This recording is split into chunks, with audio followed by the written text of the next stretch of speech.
দর্শক বন্ধু, আমি আজকে আপনাদের সামনে আরেকটা নতুন খেলা নিয়ে এলাম। ঠিক নতুন বললে ভুল বলা হবে, আমার পুরোনো মোড়কের নতুন খেলা। আজ থেকে আমরা যদি 10 বছর পিছিয়ে যাই, আমাদের প্রত্যেকের বাড়িতে সিডি ক্যাসেট থাকতো, যেটার দ্বারা আমরা সিনেমা গান শুনতে পেতাম। এখন তো পেন ড্রাইভ, মাইক্রো চিপ, নানান রকম বাদ হয়ে গেছে।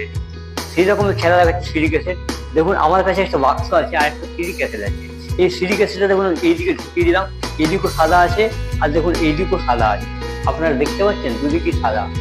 আমি জাস্ট থেকে যখন ম্যাজিক করবো 1 2 and 3, দেখুন এটা কিন্তু এইভাবে ইয়ে হয়ে গেল। আবার জাস্ট এটাকে যখন যেমন এই দিক ঘুরাই, এই দিক ঘুরাই, দেখুন এই সিডি ক্যাসেটটা আমি সেম এই ক্যাসেটটাকেও কিন্তু আমি এভাবে ইয়ে করবো, এদিকেও সাদা এদিকেও সাদা। এবার আমি যখন একটু ম্যাজিক করবো গিরি গিরি শু, দেখুন এইটা কিন্তু লাল হয়ে গেল। আবার দেখুন জাস্ট এইদিকেও ঘুরাবো ঘুরাবো, দেখুন আবার এই সিডি ক্যাসেটটা আমি এটাকে ঢুকাবো, এইদিকেও সাদা এইদিকেও সাদা। আবার জাস্ট ম্যাজিক করবো গিরি গিরি শু, দেখুন এটা কিন্তু লাল হয়ে গেল। নমস্কার।